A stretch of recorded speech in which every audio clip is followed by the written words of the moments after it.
Hello students, welcome to दक्षिणा ई classroom. अपन start करते हैं सोल्यूशन ऑफ ट्रायंगल का रिवीजन। सबसे पहले तो ये एक ऐसा चैप्टर है जिसमें मतलब थोड़ा सा कम ही लोगों को पहली बार में भी मतलब कंफर्टेबल रहते हैं और क्वेश्चंस थोड़े से मतलब घबराहट सी होती है। बट अपन ये चाहेंगे कि जैसे मतलब कभी कभी क्वेश्चंस इसके इजी आते हैं, तो उन इजी क्वेश्चंस जैसे इस साल का जो क्वेश्चन आया हुआ है लास्ट ईयर है ना 2020 वाला, तो ये पेपर मतलब एसओटी का क्वेश्चन काफ़ी इजी था, करने लायक था। तो ऐसे क्वेश्चंस कम से कम हमसे होने चाहिए, ठीक है। बहुत ज़्यादा टफ की बात तो नहीं कर रहे जिसमें ज्योमेट्री भी इन्वॉल्व हो, ट्रिग्नोमेट्री भी इन्वॉल्व हो, तो वहाँ पे थोड़ी दिक्कत होती है।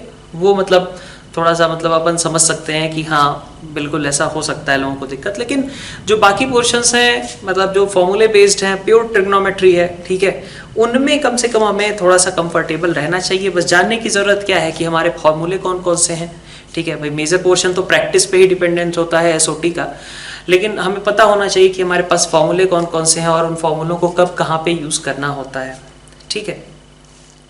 तो सोल्यूशन ऑफ ट्रायंगल का स्टार्ट करते हैं कुछ जनरल सी बातों के साथ। जैसे आपको जो पहले से पता होता है कि एरिया को आप रिप्रेजेंट करते हो डेल्टा से, और डेल्टा क्या होता है आपका half B C sine A. मतलब ये एक ट्रायंगल की भी पहले बात कर लेते हैं। ए बी सी अगर कोई एक ट्रायंगल है तो ए बी सी ट्रायंगल के लिए आपकी ये साइड ए, ये साइड को आप बोल दोगे सी और ये साइड को बोल दोगे आप B. Angle A, angle B और एंगल सी भी हैं और साइड्स हैं उनके सामने की ए बी और सी, ठीक है। ऐसा आप डिफाइन करते थे a plus B plus C by 2 होता है। और डेल्टा आपने कहा था कि डेल्टा कितना होता है, कुछ फॉर्मूले हमने लिखे थे, हाफ बी सी साइन ए, ठीक है, हाफ बेस इंटू हाइट, ठीक है, यहीं से आया था। हाफ बेस इंटू हाइट से ही इनफैक्ट ये बना हुआ है, क्योंकि बेस आपने यहाँ पे कह दिया a होगा, है ना। बेस आपने कितना कह दिया a होगा, और हाइट कितनी हो गई आपकी c साइन b के बराबर या फिर b साइन c के बराबर। तो हाफ ए सी साइन b या फिर हाफ ए बी साइन सी, कोई सा भी आप कह सकते हैं जिसमें भी कंफर्टेबल रहो। या फिर आप ऐसा भी लिख सकते हो इसको half B C sine A. मतलब इसको अगर आप half A B, half A base हो गया, हाइट कितनी हो गई इसकी b साइन c के बराबर, तो this is b sine c। तो half A B sine c के बराबर आपका डेल्टा या फिर एरिया है। या फिर इसी को आप कह लें अलग तरीके से, तो हाफ बी सी साइन ए भी लिख सकते हो। अगर बी को बेस लिया होता तो आप ऐसे लिख सकते थे हाफ बी सी साइन ए, ठीक है। या फिर हाफ ए सी साइन बी भी लिख सकते थे, ठीक है। हाफ ए सी साइन बी तो आप यहीं से लिख सकते हो, बेस को ए कंसीडर किया और हाइट कितनी हो गई आपके पास, इधर से सी साइन बी या फिर इधर से देखेंगे तो बी साइन सी के बराबर होगी, ठीक है। कुछ टर्म्स थे जैसे जो कि स्ट्रेट लाइन में भी ऑब्वियसली आप देखे ही होंगे, सेंट्रॉयड हो गया। सेंट्रॉयड कैसे बनता है, मीडियंस का पॉइंट ऑफ इंटरसेक्शन जो होता है वो सेंट्रॉयड का काम करता है। और सेंट्रॉयड की एक और खास बात थी कि सेंट्रॉयड ट्रायंगल को 3 इक्वल एरियाज में डिवाइड कर देता है, ठीक है। सेंट्रॉयड के बारे में हम देख लेते हैं। ये एक मीडियन रहा, ए से पास करने वाला बी सी है मान लो, तो ये दोनों इनका मिड पॉइंट जो है इसको मैंने ए से ज्वाइन कर दिया, ऐसे ही इसके मिड पॉइंट को मैंने सी से ज्वाइन कर दिया, इसके मिड पॉइंट को मैंने बी से ज्वाइन कर दिया, ठीक है।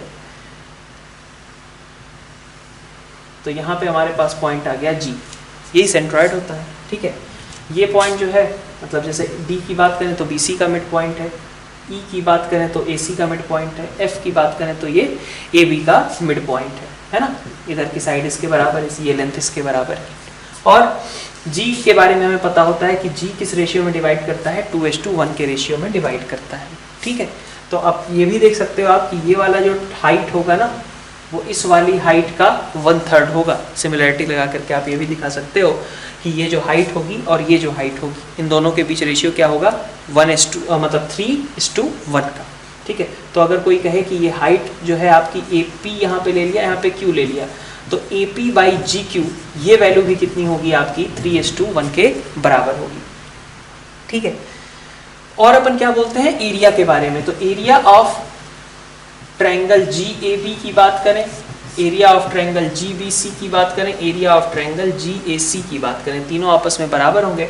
और वो तीनों कितने होंगे, 1/3 of area of triangle A B C. ये तीनों आपस में बराबर होंगे और तीनों ही ए बी सी के ऑब्वियसली 1/3 होंगे, ठीक है।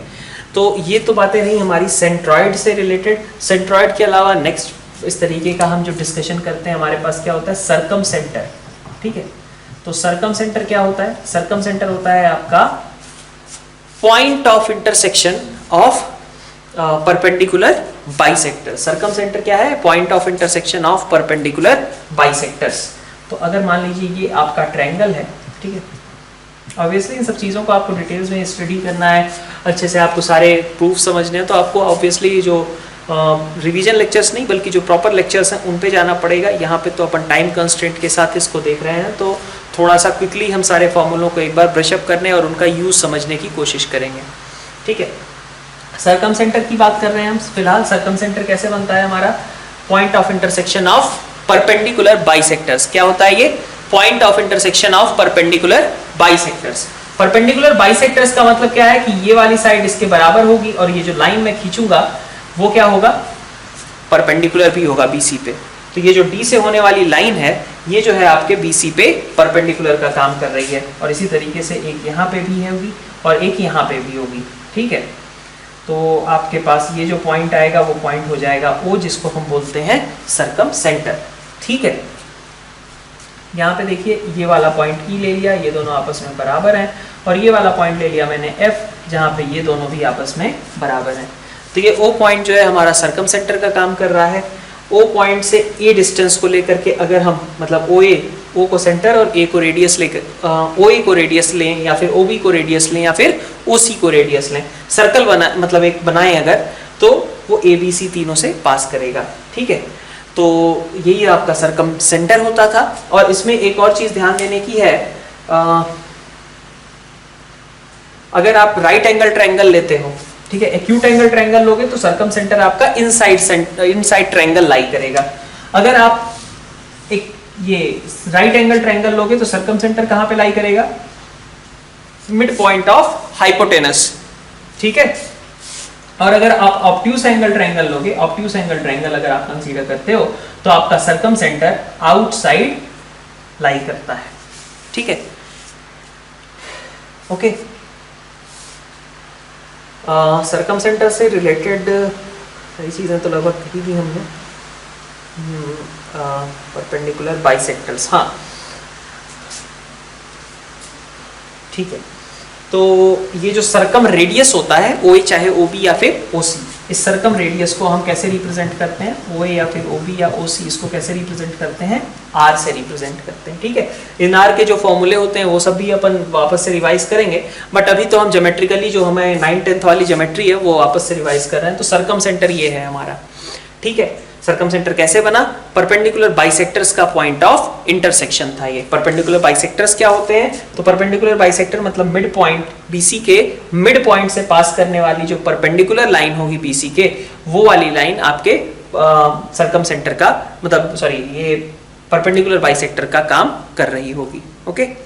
सर्कमसेंटर के बाद नेक्स्ट आता है आपके पास इन सेंटर। इन सेंटर क्या होता है आपका? इन सेंटर आता है आपका एंगल बाइसेक्टर्स का पॉइंट ऑफ इंटरसेक्शन। तो एंगल बाइसेक्टर्स का पॉइंट ऑफ इंटरसेक्शन अगर हम कहें तो इन सेंटर हमेशा अंदर ही लाई करेगा, ठीक है, ट्रायंगल के अंदर ही लाई करेगा। और क्या होता है ये एंगल बाइसेक्टर्स का पॉइंट ऑफ इंटरसेक्शन अगर हमने निकाला, आई ये सपोज आ गया है ना, ये आपका ए है, ये आपका बी है, ये आपका सी है। तो आई से जो हम परपेंडिकुलर ड्रॉप करेंगे हर एक साइड पे, ठीक है, आई से हमने परपेंडिकुलर ड्रॉप किया हर एक साइड पे, ये तीनों लेंथ ऑफ परपेंडिकुलर्स कैसे होंगे? आपस में इक्वल होंगे। और इस लेंथ को रेडियस लेकर के, आई को सेंटर लेकर के अगर हम एक सर्कल बनाते हैं तो वो ये पॉइंट और ये पॉइंट तीनों से पास करेगा और एक इन सर्कल आपका फॉर्म होगा। इन सर्कल कह लें तो हमने क्या कहा, यहां से आई से आपने परपेंडिकुलर ड्रॉप किया है डी, आई से परपेंडिकुलर ई और एफ, तो ये आपका जो आईडी, आईई या फिर आईएफ लेंथ है ना, इसको क्या बोलते हैं हम? इन रेडियस या फिर स्मॉल आर। कैसे बनता है? तो this is point of intersection of angle bisectors, ठीक है। ये आपका इन सेंटर का फॉर्मूला होता है, ठीक है।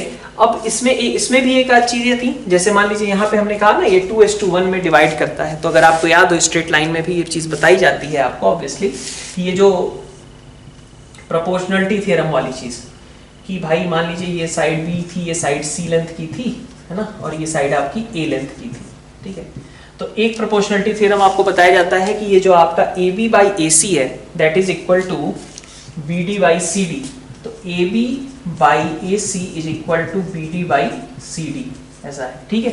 ए बी बाई ए सी जो है आपका B D by C D के बराबर होता है ना। ये प्रोपोर्शनलिटी थ्योरम था आपका ज्योमेट्री का, और इसका यूज अभी भी हो सकता है क्वेश्चंस में, आपसे मतलब एक्सपेक्टेड है।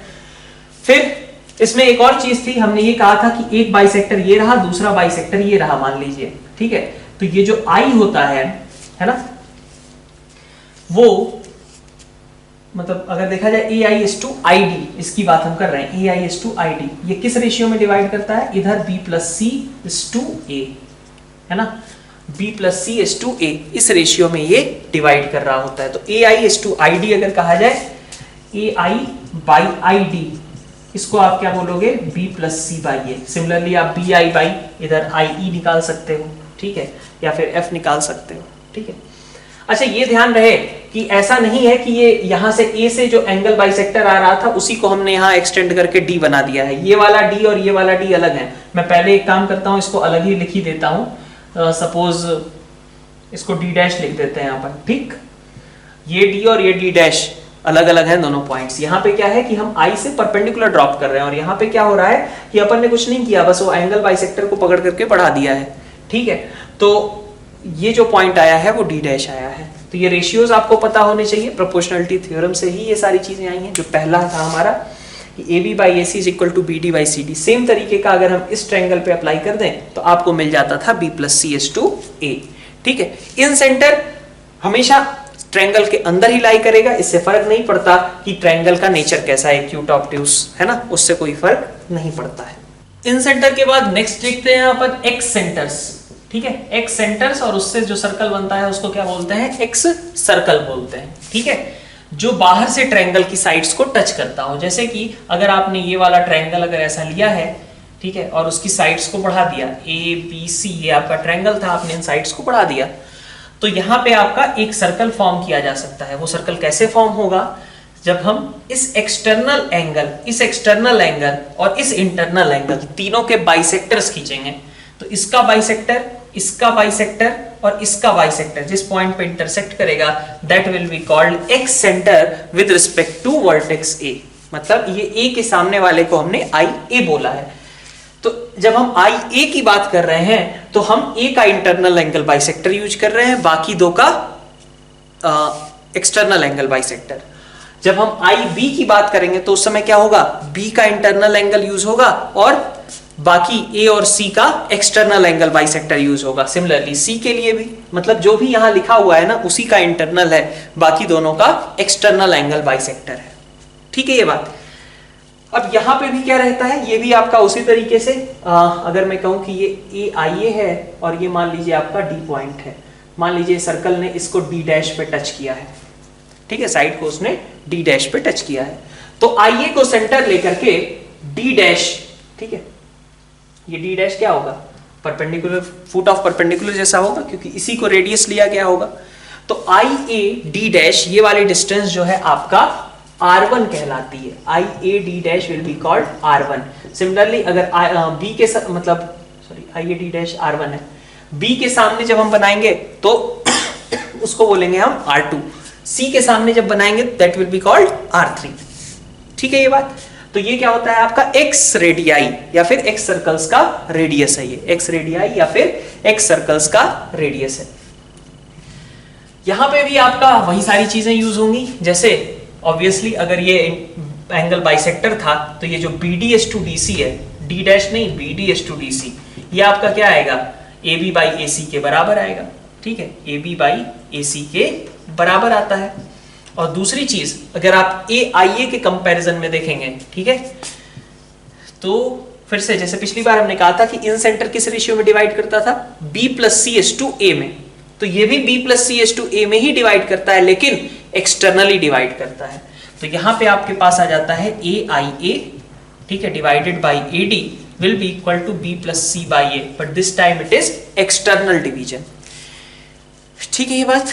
ये रेशियोज आपके हो गए और ये हो गई इसकी ज्योमेट्री की, इन सेंटर कैसे ज्योमेट्रिकली फॉर्म होता है, इन सेंटर्स की सॉरी एक्स सेंटर कैसे ज्योमेट्रिकली फॉर्म होता है। एक्स सेंटर के अलावा एक और आता है आपका ऑर्थो सेंटर, जिससे कोई ट्रायंगल कोई सर्कल वर्कल नहीं बनता है आपका, simple ortho centre. Ortho centre क्या है, फुट ऑफ सॉरी जो अल्टीट्यूड्स होते हैं आपके, अल्टीट्यूड्स का मतलब क्या है कि जैसे इस वाले पॉइंट से हमने एक लाइन खींची जो कि इसके परपेंडिकुलर है, तो सिंपल सी ये खींच दी। फिर ऐसे ही आपने इस पॉइंट से एक लाइन खींची जो कि इसके परपेंडिकुलर है, आपने ये खींच दिया। फिर ऐसे ही आपने यहाँ से खींच दिया। तो ये तीनों कॉन्करेंट होते हैं, है ना। और जो अल्टीट्यूड्स का पॉइंट ऑफ इंटरसेक्शन है उसी को कहा जाता है क्या, ऑर्थो सेंटर। ठीक है, ऑर्थो सेंटर, इससे कोई ट्रायंगल बनता नहीं है तो कोई सॉरी सर्कल नहीं बनता है, तो रेडियस इसके लिए कुछ सोचने का मतलब नहीं है। लेकिन एक चीज यहाँ पे है कि अगर आप HBC का ऑर्थो सेंटर देखें, ABC का ऑर्थो सेंटर क्या है, H। अगर हम HBC का ऑर्थो सेंटर देखें तो HBC के ऑर्थो सेंटर में क्या है, देखिए HBC का ऑर्थो सेंटर क्या होगा, A होगा कि नहीं। देखो क्या किया, H से BC पे परपेंडिकुलर खींचा, यही वाली लाइन गई। ठीक है, फिर देखो BH वाली साइड है, C से परपेंडिकुलर ड्रॉप किया, तो यही बनेगा ना, BH को एक्सटेंड करना पड़ेगा तब जाकर के परपेंडिकुलर वाला पॉइंट मिलेगा। तो ये वाला परपेंडिकुलर चला गया। और ऐसे ही मतलब ये दोनों कहाँ इंटरसेक्ट कर रहे हैं, A पे इंटरसेक्ट कर रहे हैं।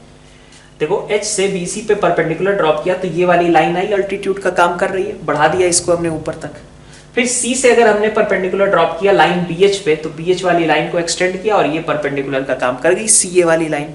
तो CA एक अल्टीट्यूड है और एक अल्टीट्यूड आपका AH वाली लाइन है, तो कहां पे इंटरसेक्ट करेंगे, दोनों A पे इंटरसेक्ट करेंगे।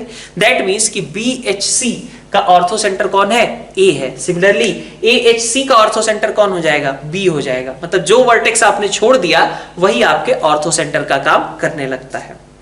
ठीक है, एक और चीज रहती थी कि ऑर्थो सेंटर का जब आप मिरर इमेज लेते हो, ये आप वैसे स्ट्रेट लाइन का ही पार्ट है, ऑर्थो सेंटर का आप अगर मिरर इमेज लेते हो किसी भी बेस मतलब किसी भी साइड में ट्रायंगल की, ऑर्थो सेंटर का मिरर इमेज किसी भी साइड में अगर आप लेते हो ट्रायंगल के, तो वो कहां पे लाई करता है, वो मिरर इमेज आपके सर्कम सर्कल पे लाई करता है। तो ये चीज भी याद रहनी चाहिए कि mirror image of ortho centre always lies on circum circle. ठीक है, तो 3 पॉइंट्स हो गए। एक ये बनता कैसे है, कौन किन चीजों का पॉइंट ऑफ इंटरसेक्शन है। दूसरा पॉइंट ये हो गया कि HBC या का अगर हमसे कहा जाए ऑर्थो सेंटर क्या होगा तो A होगा, या फिर AHB का कहा जाए तो C होगा। और इसके अलावा एक और बात हमने करी थी,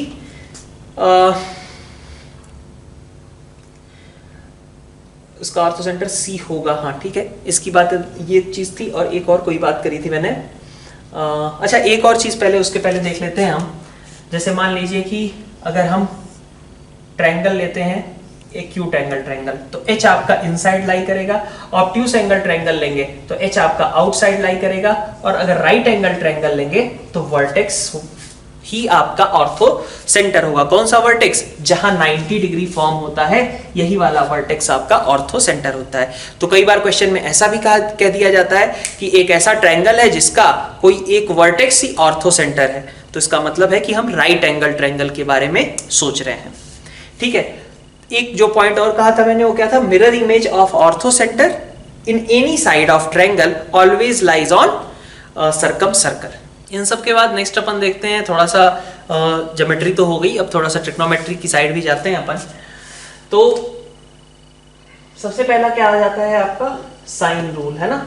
साइन रूल क्या होता है, साइड्स और रेशियो जो एंगल्स हैं उनके साइन के बीच में रेशियो के बारे में बात करता है और कहता है कि हमेशा ये कांस्टेंट रहता है। तो क्या होता था यहाँ पे कि अपन कहते थे कोई एक ट्रायंगल है जिसका सपोज ये आपका मान लिया सर्कम सेंटर है, ठीक है। तो हमने कहा कि ये साइड BC और ये रहा A, तो BC ने यहाँ पे सबटेंड किया एंगल A, तो BC ने ऑफ कोर्स यहाँ पे कितना एंगल सबटेंड किया होगा, 2A सबटेंड किया होगा। ठीक है, ये ऐसा डायग्राम भी कंप्लीट कर लेते हैं, थोड़ा आसानी रहेगी। BC ने सर्कमफेरेंस पे कितना सबटेंड किया, एंगल A, दैट मींस वही कॉर्ड सेंटर पे कितना सबटेंड करती है, 2A, और यहाँ पे आपका A आ जाता है, यहाँ पे आपका A आ जाता है। ये चीज आपकी R के बराबर रहती है। फिर हमने कहा कि BC साइड की लेंथ कितनी थी, A, ये A/2 और ये A/2, तो A/2 is equal to R sin A। ठीक है, A/2 आपका क्या है, R sin A के बराबर है। तो A आपका कितना होता है, 2R sin A के बराबर। B आपका कितना होता है, 2R sin B के बराबर। और C आपका कितना होता है, 2R sin C के बराबर। A जो है 2R sin A है, B आपका 2R sin B है, और C आपका कितना है, 2R sin C। ठीक है, तो ये तीनों आपकी लेंथ्स आ जाती हैं। ओके, साइन रूल आपका ये स्टेट कर रहा था, ठीक है ये बात। अब इसी का थोड़ा मतलब ये तो आपने याद ही रखना चाहिए क्योंकि ये आपके सर्कल रेडियस को भी कनेक्ट करता है, कैपिटल आर है ना। तो आर का भी यहाँ से फॉर्मूला एक आ गया कि a/2 साइन ए है ना, या फिर p/2 साइन बी, या फिर c/2 साइन सी, और ये तीनों आपस में कैसे होंगे, बराबर होंगे। तो दैट मीन्स कि a/sin a is equal to b/sin b और is equal to c/sin c is equal to 2r। खैर इस प्रूफ से ज्यादा important right at the moment ये है कि आपको इसका यूज कब करना है। तो इसका यूज आपको नॉर्मली तभी करना होगा जब कोई प्रूफ्स वगैरह रहते हैं, ट्रिग्नोमेट्रिक LHS और RHS वाली चीजें, और वहां पे आपको कई बार देखना पड़ता है कि भाई एक साइड में आपका एंगल है, एक साइड में आपके पास साइड्स हैं, तो साइड्स और एंगल्स को आपस में इंटर कन्वर्ट करने के लिए आप इसका यूज करते हो, ठीक है। कभी कभी और भी साइन रूल आपका यूज हो सकता है जो कि साइड्स या फिर एंगल कुछ अननोन है, मान लीजिए, ठीक है, कोई ट्रायंगल ABC है, उसमें कोई कंस्ट्रक्शन कर दिया कि ये इस रेशियो में डिवाइड करता है सामने वाली साइड को, ठीक है। तो ऐसे केसेस में आपका साइन रूल हेल्प कर सकता है कोई एक, जैसे ये वाली लेंथ निकालने के लिए, ठीक है। तो लेंथ निकालने के लिए भी इंपॉर्टेंट ये है कि जो साइड आपकी कॉमन है ना, उस साइड का आप यूज करिए। जैसे अगर मैं बात करूं इस ट्रायंगल ABC के लिए, मान लीजिए ये पॉइंट D है, तो अब ABD और BCD में आपको एक लाइन ऑफ थॉट आना चाहिए कि BD जो है मेरा कॉमन है, ठीक है, दोनों ट्रायंगल्स के लिए एग्जिस्ट करता है। तो BD के करस्पॉन्डिंग भी अगर हम साइन रूल लगा दें एक बार ABD में, BD को इन्वॉल्व करते हुए, और एक बार BD को इन्वॉल्व करते हुए हम BCD में साइन रूल लगा दें, तो वहां से दोनों के कंपैरिजन से हम कुछ कमेंट कर सकते हैं लेंथ BD के बारे में या फिर किसी अदर लेंथ के बारे में। यूटिलाइज किसको करना होगा, लेकिन मोस्ट ऑफ द टाइम्स आपके इस कॉमन साइड BD को यूटिलाइज करना होगा। तो साइन रूल का आपके पास दो यूज है, एक तो वो ट्रिग्नोमेट्री वाली चीजें प्रूव करने के लिए, ठीक है, कि ये एक्सप्रेशन किसके बराबर है, ये सब के लिए यूज है इसका, जहां ये साइड्स को एंगल्स में कन्वर्ट कर सकता है, ठीक है, साइड्स को ये एंगल्स में कन्वर्ट करके दे सकता है। और दूसरा है कि कभी कभी, ऑल्दो थोड़ा कमी, लेकिन फिर भी कभी कभी ये आपके पास लेंथ या फिर लेंथ ऑफ साइड या फिर एंगल, ये सब निकालने में भी साइन रूल आपकी हेल्प कर सकता है, ठीक है। नेक्स्ट आते हैं कोसाइन रूल पे। कोसाइन रूल का स्टेटमेंट क्या था? कोसाइन रूल ये कहता है कि इसका ज्यादा यूज आप तब करो जब आपको कोई एक अननोन एंगल निकालना हो, कोई एक अननोन साइड निकालनी हो। अगर ये सब का काम है तो ऐसे केस में आप कोसाइन रूल का यूज करते हैं। कब करते हैं? जब आप कोई ट्रायंगल की किसी साइड की लेंथ आपको निकालनी हो, कोई एक एंगल निकालना हो, ऐसे केसेस में आप कोसाइन रूल का यूज करते हो। तो ये क्या स्टेट करता है कि अगर आप cos A निकालना चाहते हो तो that will be equal to b square plus c square minus a square. जो a है वही यहाँ पे सब्ट्रैक्ट हो रहा है और यहाँ पे बाकी सब कुछ है। B square plus C square minus A square upon 2bc, that is your cos A। ठीक है, तो कोसाइन रूल से आपको क्या करना है? अननोन एंगल्स या फिर अननोन लेंथ ऑफ साइड्स, ये आपको फाइंड आउट करने में हेल्प करता है। और इसका एक और बेनिफिट है, क्योंकि मतलब ए तो आपका भाई कोई भी ट्रायंगल का एंगल है ABC, वो कैसा होगा? 0 और 180 के बीच ही होगा ना। तो अगर आपसे कभी कहा जाए एक्यूट और ऑब्ट्यूज फाइंड आउट करने के लिए, तो साइन आपके काम का नहीं है। सपोज आ गया sine A is equal to √3/2। अब उसकी तो दो पॉसिबिलिटीज है ना, कि A आपका 60 भी हो सकता है और A आपका 120 भी हो सकता है, ऐसा था। लेकिन cos 0 से 90 के बीच में आपका पॉजिटिव रहेगा और वही 90 से 180 में कैसा हो जाएगा? नेगेटिव हो जाएगा। तो ये आपका cos की जो वैल्यू है, ठीक है, वो एक इंपॉर्टेंट रोल प्ले करती है डिसाइड करने के लिए कि ट्रायंगल आपका एक्यूट था या ऑब्ट्यूज था। ठीक है, अगर ट्रायंगल आपका एक्यूट है तो सारे cos कैसे होंगे? पॉजिटिव होंगे। ट्रायंगल आपका ऑब्ट्यूज है तो कोई एक cos, ठीक है, कैसा हो जाएगा? नेगेटिव हो जाएगा, क्योंकि भाई एक से ज्यादा ऑब्ट्यूज एंगल तो नहीं हो सकते ना ट्रायंगल के अंदर। तो इसका मतलब कि कोई एक एंगल ऐसा होगा जिसका कोसाइन कैसा आ जाएगा? नेगेटिव आ जाएगा। नेक्स्ट आपके पास एक छोटा सा और चीज है ना, क्या? Projection formula. प्रोजेक्शन फॉर्मूला आपका रेयरली यूज होता है, आपका एज इट इज मतलब कोई खास फॉर्मूला भी नहीं है, लेकिन अपन देखते हैं एक बार। ट्रायंगल ABC अगर है तो साइड A जो है, ठीक है, इसके आपने दो पार्ट्स कर दिए। कैसे? परपेंडिकुलर ऊपर से ड्रॉप करके। तो ये जो D पॉइंट है ये इसको दो पार्ट में बांट दे रहा है। यहाँ पे ये साइड लेंथ है आपकी C और ये साइड लेंथ है B। तो अगर ये B है तो ये लेंथ कितनी हो गई? B cos C। और ये C है तो ये कितना हो गया? C cos B, है ना। ये C है तो ये लेंथ C cos B, यहाँ पे B cos C। तो a can be written as b cos c plus c cos b। Similarly b can be written as बाकी दोनों c cos a plus a cos c। ऐसे करके आप projection formula state करते हो। तो ये अगर यूज हो रहा होगा तो ऐसा कोई ट्रायंगल की कोई साइड या फिर एंगल निकालने में नहीं इसका कोई खास रोल है। ये आपका वही प्रूफ वाले क्वेश्चंस में यूज हो सकता है कि किसी एक टर्म को किसी दूसरे टर्म में कन्वर्ट कर देगा। ठीक है, नेक्स्ट आता है आपका काफी इंपॉर्टेंट है, क्या है, नेपियर्स एनालॉजी। ठीक है, नेपियर्स एनालॉजी। तो नेपियर्स एनालॉजी का आपको यूज कब करना है ये आपको समझ में आनी चाहिए बात। नेपियर्स एनालॉजी आपको यूज करनी होती है जब आपके पास कहीं डिफरेंस ऑफ एंगल्स के बारे में या तो पूछा जाए और या तो डिफरेंस ऑफ एंगल का आपको बताया जाए। ठीक है, नेपियर्स एनालॉजी आपको कब यूज करनी है, जब आपको बताया जाए कि डिफरेंस ऑफ एंगल्स कुछ है या फिर सम ऑफ एंगल्स बता दिया गया तो आप डिफरेंस ऑफ एंगल्स में भी अगर निकाल लो यूजिंग नेपियर्स एनालॉजी, ठीक है, तो आपके इंडिविजुअल एंगल्स भी निकल जाएंगे। सपोज तुम्हें a प्लस बी दिया गया है और तुम a माइनस बी निकालने में सक्सेसफुल हो जाते हो तो a और b निकल गए, c भी निकल गया, है ना। तो अगर आपको कहीं पे डिफरेंस ऑफ एंगल्स की जरूरत पड़ती है या फिर आपको डिफरेंस ऑफ एंगल्स गिवन है तो फिर ऐसे केसेस में आपको नेपियर्स एनालॉजी के पास सबसे पहले ट्राई कर लेना चाहिए। तो ये क्या स्टेट करता है आपका कि tan a minus B by two will be equal to a minus B upon a plus B into cot c by two. अब यहाँ पे आप देख सकते हो कि मैं डिफरेंस ऑफ एंगल्स के बारे में क्यों बात करी थी, क्योंकि यहाँ पे डिफरेंस ऑफ एंगल्स का यूज हो रहा है। ठीक है, tan a minus B by two is equal to a minus B upon a plus B is equal into cot c by two. Same तरीके से अगर आप लिखना चाहो तो tan b minus c by two को आप लिख सकते हो कि this is equal to b minus c upon b plus c into cot a by two लिख सकते हो, है ना। अब देखिए अगर tan b minus c by, अब अच्छा इसमें भी एक लोचा है। लोचा ये है, आपको ABC दे दिया गया है ना। अब आपको ये सोचना पड़े, मान लीजिए कि आपका जो वैल्यू है, मान लीजिए कभी आपने निकाला ऐसे ही tan b माइनस सी, ठीक है भाई, tan b माइनस सी मान लीजिए या फिर ऐसे tan square b minus C आपका आ रहा है 9, ठीक है, थोड़ी देर के लिए मान लिया मैंने, या फिर tan square b minus C मान लीजिए आपका आ रहा है 3 के बराबर। तो tan b माइनस सी के पास दो चांसेस थे ना, वो प्लस √3 भी हो सकता है और माइनस √3 भी हो सकता है।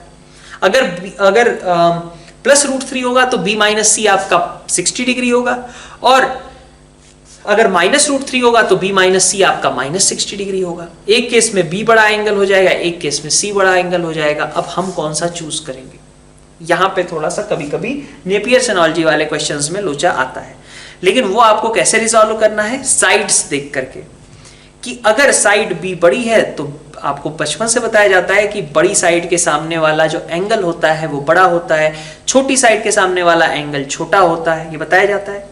तो अगर आपका b c से बड़ा है तो इसका मतलब एंगल b एंगल c से बड़ा होगा। मतलब अगर आपका c साइड बड़ी है तो इसका मतलब एंगल c आपका बड़ा रहा होगा। तो इस कंसेप्ट को आप यूज कर सकते हो, इसलिए इसका आपको फ्रीक्वेंट यूज करना पड़ता है और स्क्वायर वाले एग्जांपल से ही मैंने समझाया है, क्योंकि आपको अगर याद हो तो जैसे cos of b minus C मान लीजिए गिवन है, तो cos of b minus C से आपको tan b minus C by 2 तक पहुंचना भी तो पड़ेगा। cos b माइनस सी से थोड़ी ना कुछ कर पा रहे हो उस समय, तो अगर cos b माइनस सी से आपका काम नहीं बन रहा है, आपको tan b minus C by 2 चाहिए, तो tan b minus C by 2 में आप कौन सा चूज करेंगे, प्लस √3 चूज करेंगे या फिर माइनस √3 चूज करेंगे, ये आपको चेक करना पड़ेगा ये देख करके कि b और c दोनों साइड्स में से कौन सी बड़ी है। ठीक है, तो नेपियर्स एनालॉजी का आपको यूज करना है कब, जब आपको पता हो डिफरेंस ऑफ एंगल्स या फिर डिफरेंस ऑफ एंगल्स निकालने की रिक्वायरमेंट हो, ऐसे केस में आप नेपियर्स एनालॉजी का यूज करते हैं। ठीक है, तो ये सबसे पहले आपके 4 इंपॉर्टेंट, मतलब 1, 2 और ये 3 इंपॉर्टेंट फॉर्मूले हैं। ये तो फिर मतलब ऐसे ही है बस। Half angle formula next topic है हमारा, मतलब इन सबसे थोड़ा सा कंपैरेटिवली कम इंपॉर्टेंट है, लेकिन वही है कि मतलब फॉर्मूलों में ये काफी ज्यादा यूजफुल हो सकता है। ठीक है, sin a बाई 2, जैसे जो अभी तक के हमने टॉपिक्स किए ना, मतलब जो लास्ट अपने 3-4 थे फॉर्मूले उनसे रिलेटेड, तो वो आपके काफ़ी इंपॉर्टेंट है। ठीक है, अगर उससे रिलेटेड आपकी क्वेश्चन प्रैक्टिस अच्छी होनी चाहिए, थोड़ी ज्योमेट्री इन्वॉल्व करते हुए भी आपके पास क्वेश्चंस का थोड़ा कलेक्शन होना चाहिए, ठीक है, जिसका आप प्रैक्टिस कर रखे हो। नेक्स्ट सेट है, मतलब उससे लेसर इंपॉर्टेंट बट एक तरीके से कह लीजिए स्टेज 2 पे अब अपन है, sine A by 2 cos a by 2 tan a by 2 इनके फॉर्मूले। तो sin a बाई 2 आपका क्या होता है, sin a बाई 2 आपका होता है, याद करने का तरीका तो क्या बताया जाए, बट ये देख लीजिए s minus B S minus C upon B सी।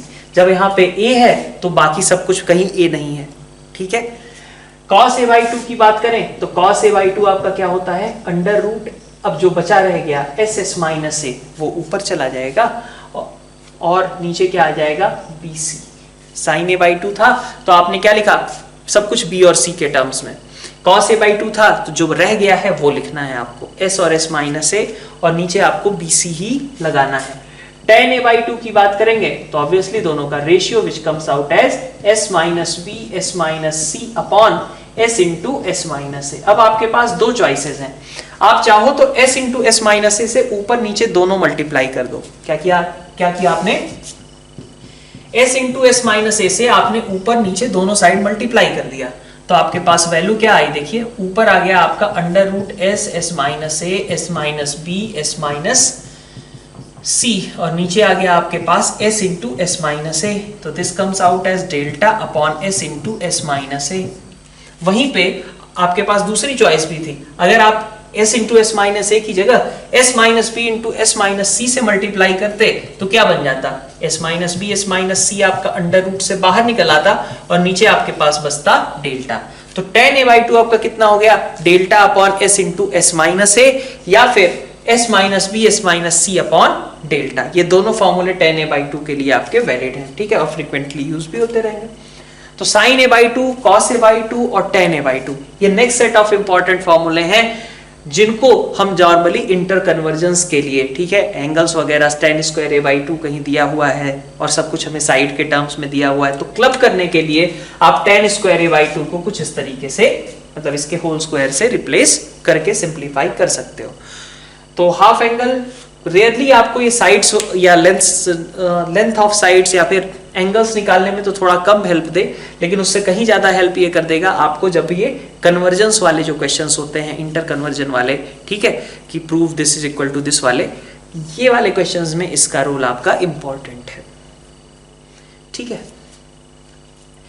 अब इन हाफ एंगल फॉर्मूलों की हेल्प से हम एरिया ऑफ ट्रायंगल के लिए भी मल्टीपल फॉर्मूले बना लेते हैं। एरिया ऑफ ट्रायंगल के लिए, एरिया ऑफ ट्रायंगल के लिए हमने बात करी थी कि एक होता है आपका half base into height. Half base into height को ही हमने कन्वर्ट करके बना लिया था हाफ बी सी साइन ए। अब इसमें हम क्या करेंगे, अब यहाँ पे हम कुछ हाफ एंगल वगैरह और जोड़ देते हैं, तो ये क्या बन जाएगा, अच्छा half B C sine A, sign ए को भी अपन लिख सकते थे a बाई 2r, ये भी एक तरीका था। तो इसका मतलब ये क्या बन गया आपका A B C upon 4r is equal to delta बन गया, ठीक है, delta is equal to A B C upon 4r। ये आपका किसके टर्म्स में हो गया, ये आपका सरकम रेडियस के टर्म्स में हो गया, है ना। तो भाई अगर आपको ये तीनों साइड्स पता ही होंगी तो आप वैसे भी ट्रायंगल का एरिया निकाल लोगे। यहाँ पे इंपॉर्टेंट क्यों है ये फॉर्मूला, अपने r के इन्वॉल्वमेंट के लिए, क्योंकि यहां से आपके पास आ जाता है r is equal to A B C upon 4 delta, ठीक है, r की वैल्यू कुछ इसके बराबर हो जाती है। फिर हमने कहा कि अगर हम चाहें तो a को 2r साइन ए, सॉरी इसको डेल्टा की बात कर रहे हैं, a को 2r साइन ए, b को 2r साइन बी, c को 2r साइन सी रख दिया, तो इसने क्या बनाया 8r cube sine A sine B sine C, और नीचे आपके पास क्या है 4r, तो this gives you 2r square sine A sine B sine C, ठीक है। तो यहाँ पे एक तरीके से डेल्टा आपका साइड्स और सरकम रेडियस के टर्म्स में है, जबकि यहाँ पे डेल्टा आपका एंगल्स और सरकम रेडियस के टर्म में है, ठीक है। तो डेल्टा आपका A B C by 4r यहाँ पे 2r square sine A sine B sine सी के बराबर है, ठीक है। अब यहीं पे अगर हम हाफ एंगल्स को भी इन्वॉल्व कर लें, ये जो हमने फॉर्मूला लिखा था हाफ बी सी साइन ए, इसमें अगर हम हाफ एंगल्स को इन्वॉल्व कर लें तो हाफ BC और साइन ए को आप क्या लिख सकते हो 2 sin A/2 cos A/2, 2 गया कट और बचा क्या BC sin A/2 cos A/2 का यहाँ पे जुगाड़ है अपने पास।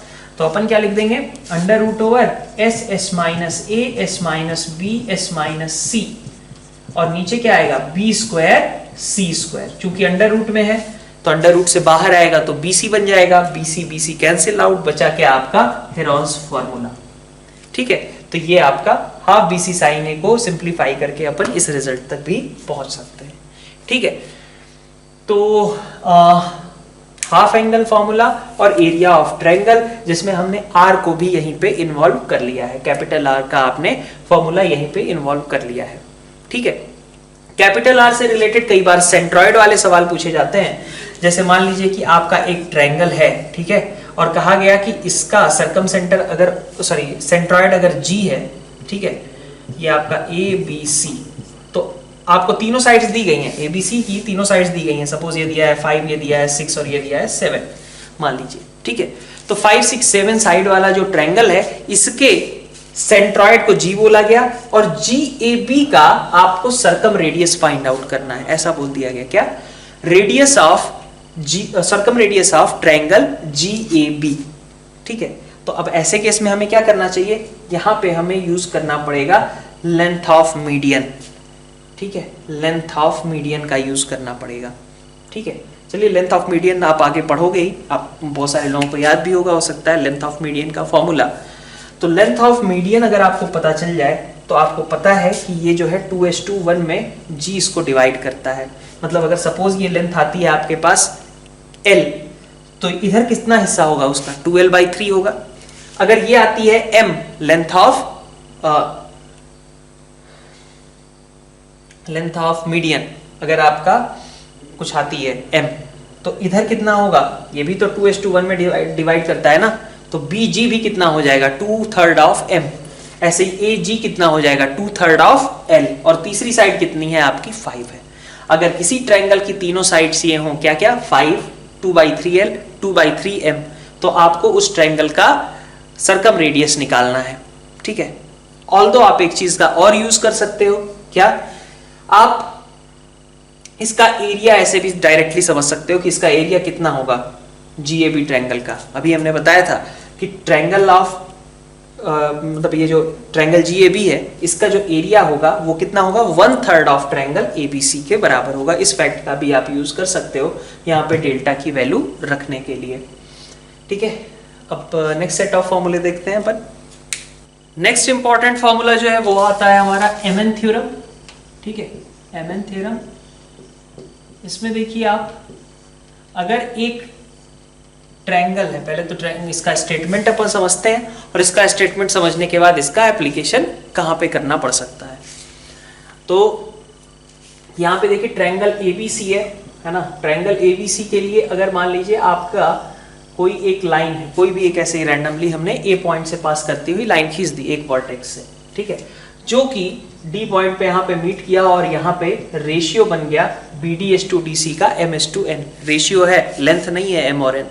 तो BD/DC जो है आपका वो कितना है M/N के रेशियो में है ना। BD/DC is equal to M/N है ना। यहाँ पे आपके पास है मान लीजिए अल्फा और यहाँ पे है आप मान लीजिए आपका बीटा। ठीक है, तो अब ऐसे केस में आप क्या यूज कर सकते हो, और ये एंगल आपने थीटा कंसीडर किया है। तो MN थ्योरम बेसिकली क्या है, दो अलग अलग थ्योरम्स हैं, दोनों को हम एक साथ पढ़ते हैं। एक थ्योरम क्या है, फर्स्ट थ्योरम, वो क्या स्टेट करती है कि इस थीटा का रिलेशन अल्फा और बीटा से।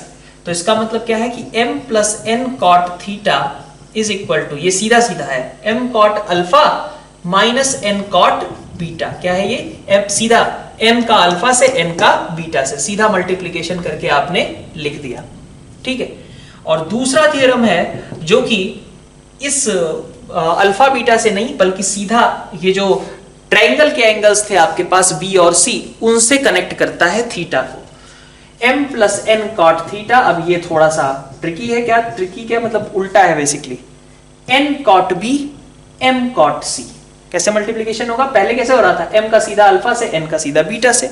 अब क्या होगा, n का b से और m का c से, तो n cot b minus m cot c, ये आपका सेकेंड थ्योरम है। ठीक है, तो अब कब कौन सा यूज करें और कब हम mn थ्योरम का यूज करें। ठीक है, तो कई बार क्वेश्चंस कई सारे ऐसे होते हैं ना जिनमें मैंने कहा था कि साइन रूल का दो यूज होता था, एक सीधा सीधा आप कुछ प्रूव करने में उसका यूज करते थे और दूसरा एंगल्स वगैरह फाइंड आउट करने के लिए, साइड्स की लेंथ फाइंड आउट करने के लिए, वहां भी साइन रूल के अच्छे क्वेश्चंस बन सकते थे।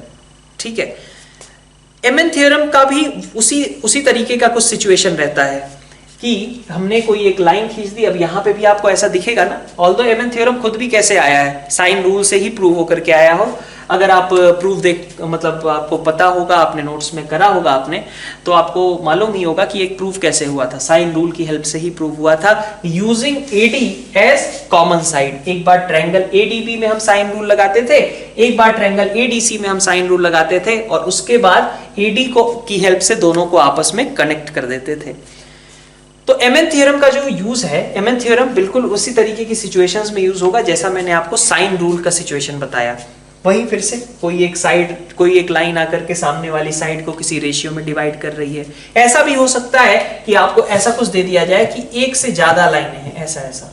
ठीक है, मान लीजिए ये 3:2:1 है, मान लीजिए ऐसा कुछ, ऐसा भी हो सकता है।